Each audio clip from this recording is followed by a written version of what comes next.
baadhi ya masista, Mheshimiwa na mpendwa Padri Yeremia Bahati, vikari wa kwanza wa Tawa Jimbo, wapendwa mapadri, Mheshimiwa na mpendwa mama msaidizi na washauri wako, Mheshimiwa na mpendwa mama provinciale wa provinsia ya Kaskazini Mashariki, wapendwa watawa wote mlioko hapa, mliofiwa na dada yenu Sister Salvata, wapendwa familia ya Sister Salvata, jamaa, ndugu na marafiki, wapendwa baba paroko wa parokia ya Mtakatifu Yohani Mtume toka Kirua Mama, Kirua Iwa, ambapo ndiko Sister Salvata amezaliwa, wapendwa vijana wetu wa online TV na wengine wote wenye mapenzi mema tunaosali pamoja. Tumsifu Yesu Kristo. Wapendwa ndugu zangu, tunamsindikiza Sister Salvata katika makao ya milele. Awali ya yote tunapenda kweli kutoa salamu za pole kwa namna pekee kabisa kwa mkuu wa shirika na ambaye yuko hapa badala yake ni mama msaidizi pamoja na wasaidizi wake, mama provinciale pamoja na watawa wote wa shirika hili la masista wa CNK,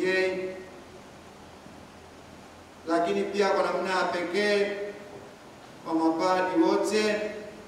Sisi kaka zake alikuwa anatuhudumia na sisi tunamhudumia mara kwa mara kwa namna mbalimbali, lakini pia kutoa salamu za dhati kabisa kwa familia, ndugu wa familia mlioko hapa, jamaa, marafiki na waamini wote wa parokia ya Mtakatifu Yohani Mtume Kirua,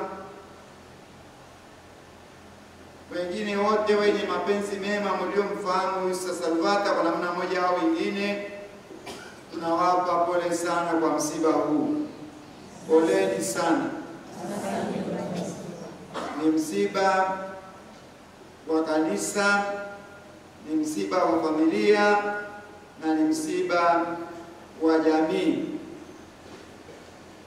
Kama mlivyosikia, Sister Salvata alikuwa ni msomi. Ile historia inaonyesha ni kati ya wale wasomi wa kwanza sana. Alipelekwa kwenye vyuo vya elimu vya juu huku na kule, na baadaye akaja akafundisha kwa muda mrefu kwa moyo uliojaa upendo kama tulivyosikia. Kumbe ni mtu ambaye amekutana na watu wengi sana, watu wanaofundisha, walimu wanafahamu wanafunzi wengi sana, na mwalimu anapofundisha hawezi kufahamu kule darasani kwamba watoto wake watakaa wafike wapi. Wengine baadaye wanatoka Marekani, wako Uingereza, wako India, wako Dubai. Ni watoto wa Sister Salvata hao. Kumbe huyu ni mtu wa pekee, amegusa sana kanisa na jamii. Ndugu zangu, ningependa tuangalie vipengele vitatu kuhusu huyu Sister Salvata. Ametutoka kipindi cha wiki kuu. Tarehe 16 ndio ametuaga tukiwa kwenye wiki kuu, siku ya Jumanne. Wiki kuu. Wiki takatifu, kwa tunaita wiki kuu au wiki takatifu au wiki iliyobeba wokovu wetu. Na sasa pale mama msaidizi aliniambia kwamba kweli kulikuwa kuna utata, maana tumeshaingia wiki kuu, sasa tuingeje hapo? Yaani yaani tumzikeje mtu kweli tukiwa hapo Yesu hajazikwa? Amtangulie Yesu, itakuwaje? Kwa hiyo tukaamua kumhifadhi mpaka Yesu akafa, akafufuka. Sasa tuanzie ile wiki ambayo ni wiki takatifu. Amekuwa wiki takatifu, wiki kuu, wiki iliyobeba wokovu wa wanadamu. Hasa Alhamisi Kuu, Ijumaa Kuu na Jumamosi Kuu. Sasa mimi nilipokuwa na tafakari, nimeona huyu mtu wa maana na wapekee sana. Yaani kwenye ile wiki kuu alipofariki, na kanisa lote liko katika sala za kina, hasa tukimsindikiza Yesu katika mateso yake, mateso makali, mateso ya msalaba, hadi kifo msalabani. Lakini tulipokuwa tunamsindikiza hivyo, tulikuwa tunamwomba, yaani kwa mateso ya huo msalaba mtakatifu atutakase, atukangue madhaifu yetu na madhambi yetu yote, ayagongelee kwenye msalaba wake mtakatifu. Lakini tulikuwa pia tunaombea wafu, kwamba hata wale ambao kanisa ambalo wameshatutangulia, nao tunaomba watakaswe na mateso yako matakatifu, na huo msalaba mtakatifu, msalaba wa wokovu, na hicho kifo, hiyo damu. Tuka tunalia sana, Yesu, hiyo damu isipotee bure. Unitakase kwa madonda, unitakase kwa damu inayotoka kwenye madonda yako. Unitakase kwa damu inayotoka kwenye madonda yako. Tumerudia mara nyingi sana kwenye njia ya msalaba, kwenye zile sala. Sasa naona huyo sister wakati huo, yaani kanisa linapokuwa kwenye sala za pekee kabisa, tukimsindikiza Yesu katika mateso yake, lakini hapo hapo tukimwomba hayo mateso, jamani, Yesu yasiende hivi hivi, yaani tutakase sisi, tutakase sisi na huo msalaba, tutakase na hiyo damu takatifu, tutakase na hiyo damu inayotoka kwenye madonda matakatifu, tutakase kwa hicho kifo. Sasa na huyu alikuwa kweli anaombewa na kanisa hivyo, anaombewa na kanisa hivyo. Yesu akafa, akazikwa. Yeye alikuwa hajazikwa. Jumamosi akateremka kule kuzimu, kaenda kuzimu. Nilisikia Jumamosi alikuwa kuzimu, kanisa tulikuwa hatuna misa. Yesu hayuko, yuko kuzimu. Kaindaamsha wale wote waliolala, namwambia Adamu, toka huku, amka, amka pamoja na mke wako huku, sio kwenu, amka, twendeni kwetu. Umesoma sala za mababa siku ile, zinatoa amri. Yaani kwenye grama sisi walimu ile inaitwa ni imperative, ni amri. Amka, toka huku, uko mbinguni unakungoja. Yaani malaika wameandaa vyumba yenu, amka. Na sisi wakati huo sasa yuko anaambiwa amka. Sasa fuata. Alafu Bwana akafufuka, hajazikwa. Sasa tunamzika Bwana ameshafufuka. Sijui mnafahamu fadhila kubwa kuliko nyingine zote za Kristo mfufuka ni chemchemi ya uzima. Uzima mpya. Ni chemchemi ya uzima mpya. Uzima mpya. Chemchemi ya uzima mpya. Mnakumbuka yule mgonjwa yule ambaye alikuwa pale karibu na kile kisima cha Yakobo. Alikuwa anasema kila wakati maji yakitibuliwa yeye hawezi kuingia. Mnamkumbuka Sasa Yesu alipomwambia Yesu akamwambia Yesu, mimi kila napotaka kuingia huko kuna mtu anayenitangulia. Kwa hiyo sasa sisi tulikuwa tunafikiri tunaposoma pale tusipige kama tunagundua hilo. Mimi nilikuwa nafikiri kwamba Yesu angemwambia sasa, mimi nimeshakuja, ngoja sasa nitakuweka huko na utakuwa wa kwanza. Mambo yakawa tofauti. Ndio alikuwa anategemea kwamba sasa atamwambia sasa, unaona na wasimamisha wote hawa ambao wanakusukuma sukuma penda huko. Nimeingia sasa ndio bwana wa kisima nini. Nitamweka huko atamlie. Hakuna hiyo, kwa nini hangaike? Hii ni chemichemi ya maji ya uzima. Mwambie chukua kitanda chako ondoka. Kwenye maji kutiliwa huko pisha, nimeshajua mimi. Kona. Ondoka. Yesu ni chemichemi ya uzima mpya. Sasa tunapoingia kwenye tafakari, naona kweli huyu sister tumemwombea atakaswe katika ile wiki takatifu. Atakaswe kwa mateso matakatifu ya Bwana. Atakaswe na ule msalaba wake mtakatifu. Atakaswe na kifo chake. Sasa bado tunamzika tukiwa kwenye Pasaka. Yaani sifa kuu za Kristo mfufuka ni chemchemi ya uzima mpya. Anamwaga uzima mpya. Na kwenye huo uzima kuna zawadi za kila namna za mbingu. Kuna hizo zawadi za upendo wa ajabu, utakaso wa ajabu. Yaani zinamiminwa kutokana na huo uzima wake. Tunu za ajabu zinamiminwa. Sasa kweli atamwacha huyu mpendo wake ambaye tunamzika wakati huu wa sherehe yake kuu, sherehe kubwa. Kanisa linasema acheni kubadilisha, msibadilishe kitu chochote kwenye liturujia, mubaki hapa muadhimishe Pasaka ya Bwana. Mimi kidogo nimeshangaa jana kwa mtakatifu, kwa nafikiri kwamba tungeambiwa kwamba mnaweza sasa kuanza kufanya kuimba masifu ya wafu na nini, lakini tukaambia hapana, liturujia ya Pasaka ibaki hapo hapo. Liturujia ya Pasaka ibaki hapo hapo. Endeleeni kuadhimisha Pasaka ya Bwana. Sasa si ndio? Na leo sasa katibu akaniambia baba askofu tunafanyaje? Nikamwambia wewe ni mkubwa kuliko Vatikano, acha upumbavu. Vatikano imeshasema hakuna kubadilisha chochote.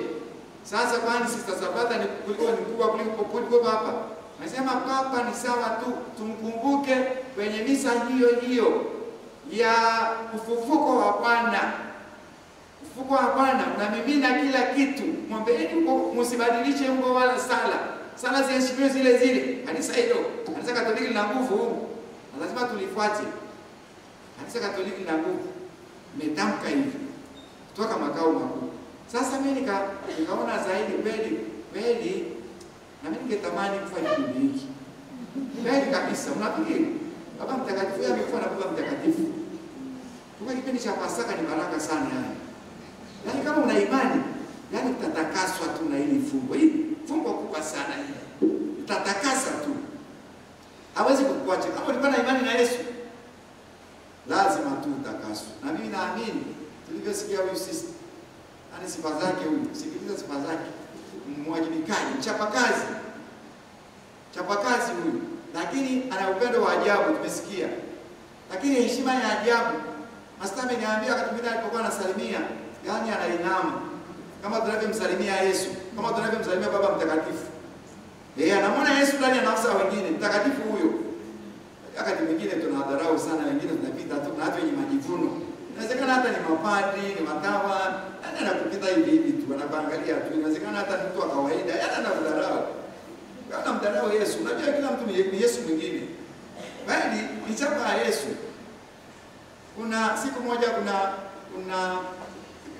kuna kijana mmoja alikuwa anadharau sana watu. Alikuwa ni binti anadharau sana watu. Alikuta watu hawasalimii. Alikuta watu wanawadharau, tena sema wewe si kama chungwa, umetoka wapi wewe? Anaendelea mbele tu. Sasa siku moja akapita kijana mmoja, dada mmoja kama yeye. Ni mdogo tu akamdharau, akamwambia mweusi wewe, yani sikuli wewe, unaniangalia kitu gani? Sasa kumbe baadaye kidogo ameenda mbele, hawezi kutembea. Yaani anatembea miguu inakataa. Anakaa pale. Sasa akasikia unamdharau mwenzako, unajua huyo ule mdharau ni Yesu. Huyo ambaye amemwita cheusi. Nenda sasa ukafie magoti umuombe. Kamkimbilia, kamuomba magoti, akapiga magoti, akamwambia nimesikia wewe ni Yesu, nakuomba unisamehe. Kale kabinti kakashangaa, kakacheka, kamwambia basi nimekusamehe. Alafu akaanza kutembea. Kale cheusi kumbe ni Yesu. Wewe darau tu. Kuna watu wanaodharau sana huko duniani. Wewe ni mapadi, wewe ni watawa, wewe ni watu wa kawaida, na darau tu. Hakuna kitu hapo. Nasema askofu gani? Askofu kwa hiyo bwana. Katika mama mkuu kitu gani? Nani hata mnaweza kwa mama mkuu wakati wote tena ingeleta maendeleo kile kushirikana. Na kudharau. Hadi gani wewe gani? Yani hata una fedha takataka wewe. Wewe una fedha makoroko na fedha. Anakudharau. Ni mpadi msaidizi huyo wewe. Anamdharau kwa roho hivi. Haya. Usidharau. Yaani usidharau. Yaani huyu sister alikuwa ni mtu ambaye anawaheshimu wenzake. Eti anaposalimia anainama hivi. Kama anamsalimia Yesu. Kama anamsalimia Baba Mtakatifu. Sasa kweli alafu amesema alikuwa ni mtu wa tafakari za kiroho.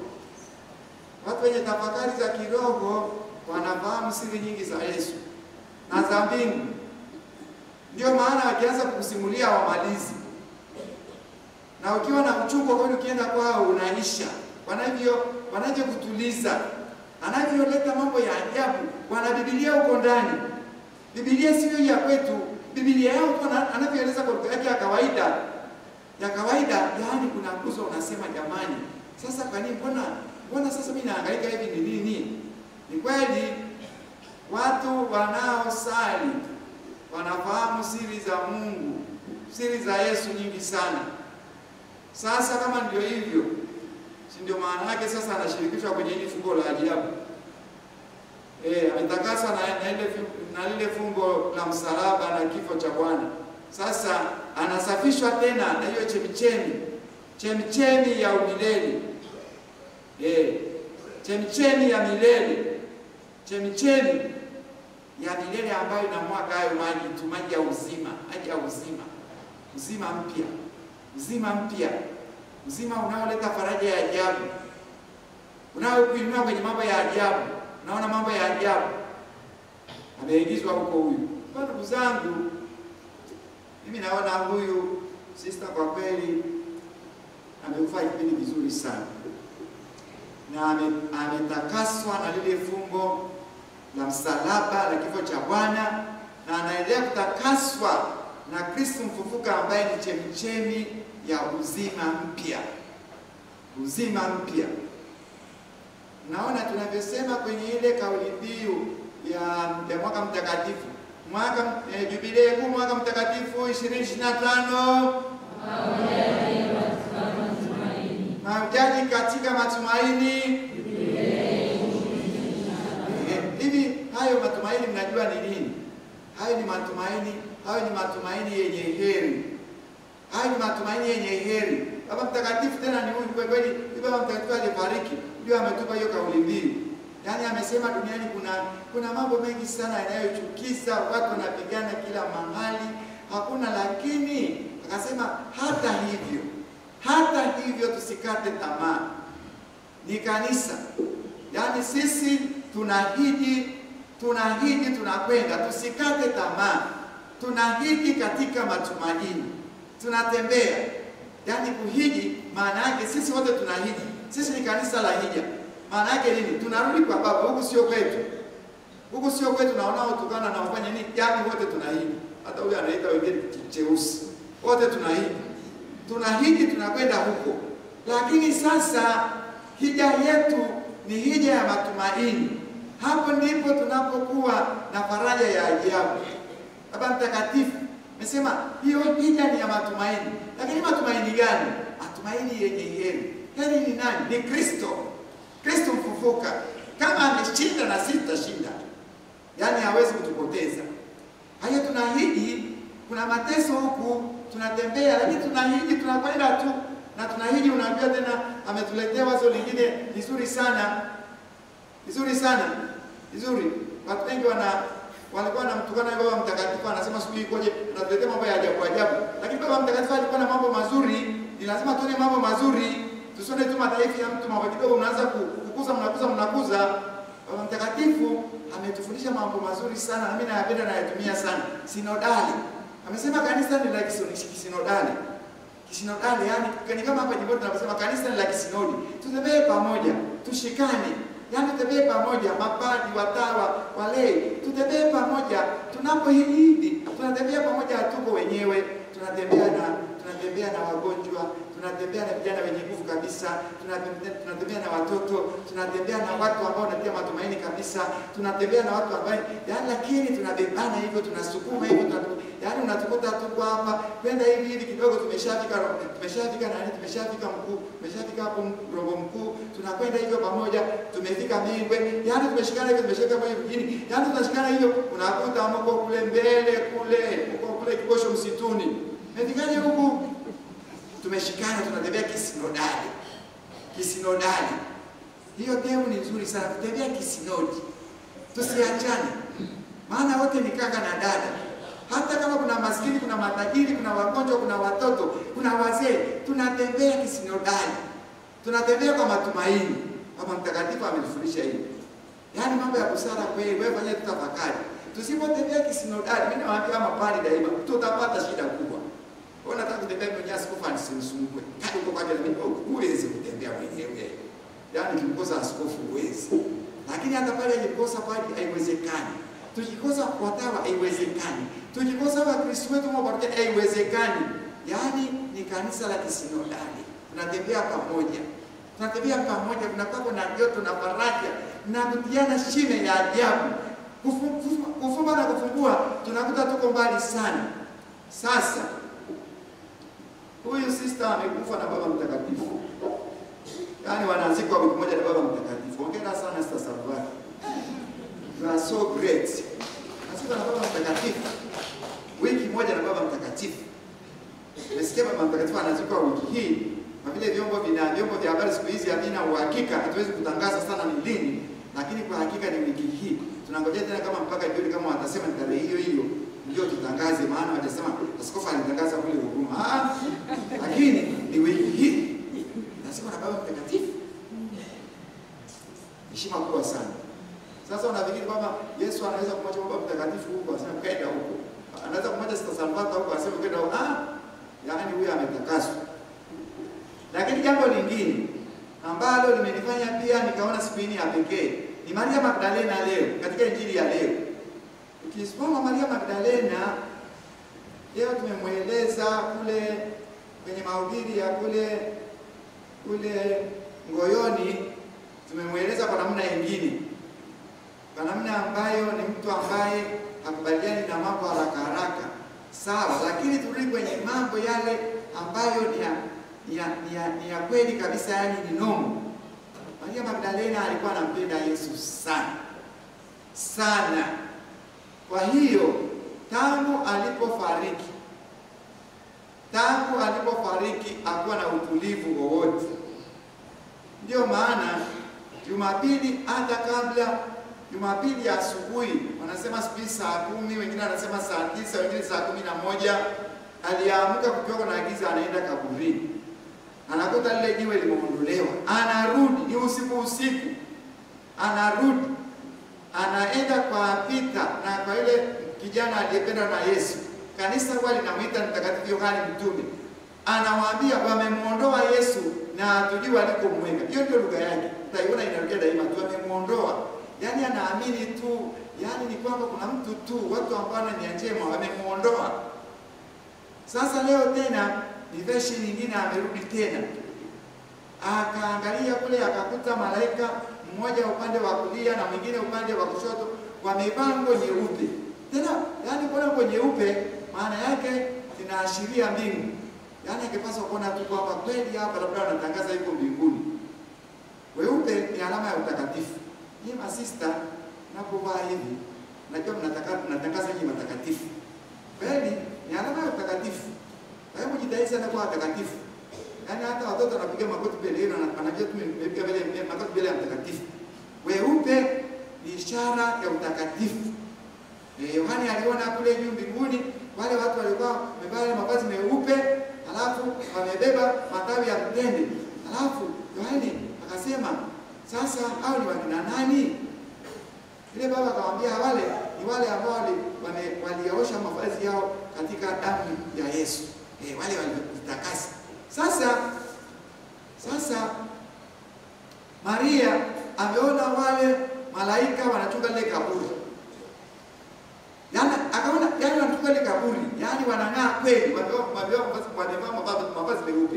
Lakini hakuweza kutambua kwamba hawa ni watu wa mbinguni hapa. Wanatangaza Yesu yuko mbinguni. Sikiliza. Yaani wakamwambia unamtafuta nani? Akasema mimi namtafuta Yesu, mniambie kama ninyi mmemchukua. Jamani, ile malaika tutamchukua mpeleke wapi? Mniambie kama ninyi mmemchukua, mniambie mlikomweka nikamchukue. Haya. Anaendelea tena kidogo, akamkuta Yesu mwenyewe. Akamwambia mama, unamtafuta nani? Huyo ni Yesu, fufuka huyu. Fufuka anatembea hivi. Yaani anabariki, huko ndio amefufuka, anabariki kwa sababu anabariki mashamba, anabariki watu. Sasa anamuona, namwambia mama, unamtafuta nani? Mimi namtafuta Yesu, kama ni wewe. Kama ni wewe umemuondoa, naomba uniambie ulikomweka nikamchukue. Yaani lugha yake ndio hiyo tu. Anamtafuta, naomba uniambie ulikomweka nikamchukue. Alafu yeye akasema, yeye alimuona yule mtu anasema mimi nilimuona kama mtunza bustani. Jamani, yaani mfufuka amepata shida. Yaani mpaka ameitwa mtunza bustani. Yaani ni mtu ambaye yuko kwenye bustani tu anaweka mbolea kwenye nani zake huko anamwagilia maji. Kweli, Maria Magdalena alikuwa kwanza wewe unaniuliza kwamba yaani wewe unadia nini, wewe una shida gani na mimi? Mimi kama ni wewe umeondoa niambie basi ulikomweka nikamchukue. Mariamu ametaka jina lake. Maana unapo Kiebrania unapoitwa kwa jina maana yake umegusa nafsi. Yaani ile kama wewe unaitwa ni Agnes, ile Agnesness. Wanagusa ile Agnesness. Kama ni Gaston, ile Gastoness. Naenda kwenye substance. Ile unagusa ile substance kile kinachomtengeneza Gastoness. Gaston, lazima uitikie tu. Maana umemgusa kwenye moyo. Jina la mtu lina maana kubwa sana kwa vile mnacheza na majina ya watu. Hii habari ya kusema tu sister, mwite jina lake ni heshima kubwa sana. Mwite jina lake. Na ukimwita lazima ageuke tu. Lakini kwa sister jamani, wako master wangapi? Sister jamani, unisaidie. Wewe nenda tusonga mbele. Kwani usimwite jina lake? Wewe mwite Sister Patrick jamani. Atageuka mara moja na kukimbilia. Jina lina maana kubwa sana. Sasa ndio maana Yesu leo anaona huyu ananiita mtunza bustani, ngoja nitamgusa mahali penyewe. Mariamu, Rabon! Ameshtuka. Rabon, mwalimu wangu. Yaani mwalimu yani maestro yule anayefundisha, yule anayeondoa watu kwenye ujinga, yaani nitoke kaburini, yaani natafuta Yesu, ninamtafuta mfufuka kwa wafu.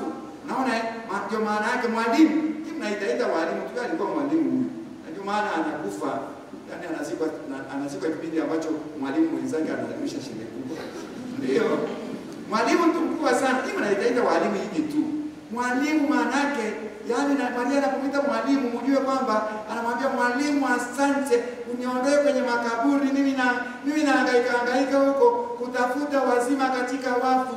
Yaani asante sana, mimi nahangaika huko kumuita mfufuka mtunza bustani, naomba unisamehe, nashukuru kwa kuniinua, wewe ni mwalimu nakushukuru kwa kuniinua, natoka kwenye lugha ya kijinga narudia kila wakati, nionyesheni mko mlikomweka nikamchukue, kumbe umefufuka. Yaani mwalimu ina maana kubwa sana, anakuza mambo mengi, amemuinua. Walimu ni watu ambao wanatoka kwa ujinga, anakuinua. Unakuta kwa chuo kikuu huko, unazungumza mambo yenye hali, sio kuongea mambo ya kumbavu tu. Kila wakati ni kuongea tu mambo ya makani. Kila wakati ni makani. Yaani makani ya pizza. Wewe uinuliwe huko uzungumze mambo yanayokuza mbingu, yanayokuza milele, maisha ambayo hayana mwisho. Toka huko kwenye makani.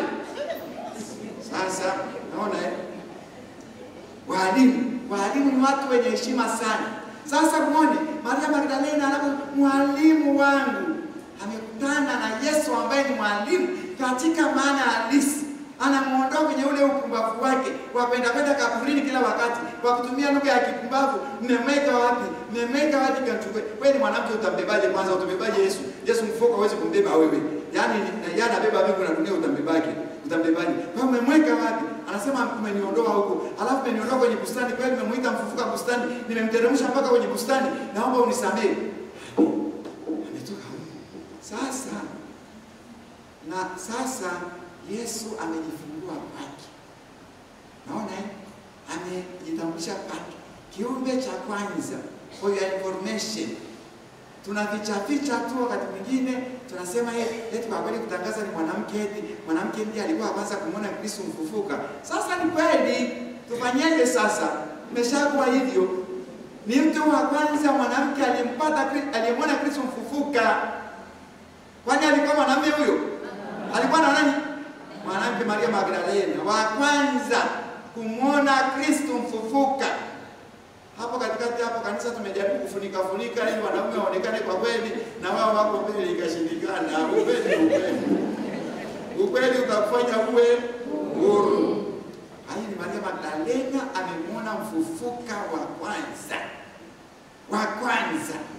Alafu anamtuma, ni misionari wa kwanza, nenda ukawaambie ndugu zako kwamba mimi ninapanda kwenda kwa Mungu, kwa baba yenu, kwa Mungu wenu, kwa Mungu wangu na Mungu wenu, kwa baba yenu, nenda mkawaambie, tutakutana kule Galilaya. Wa kwanza. Sasa huyu sister ni kwa nini anazikwa leo siku ya Maria Magdalena? Nilikuwa najiuliza ni kwa nini?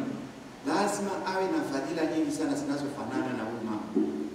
Lazima awe alikuwa anampenda Yesu sana. Anampenda Yesu sana na amemwingia huko ndani. Hivi kwamba hata wakati mwingine anavyoeleza upendo wake na Yesu, wakati mwingine mnaweza kwamba unaona anazungumza ujinga. Naweza kuambia unamwona Yesu hapo kwenye ua na anaona hapo kwenye ua anavyong'ara wewe ukaona huyu amechanganyikiwa tu. Lakini watu ambao ni wasala wanaenda mbali sana.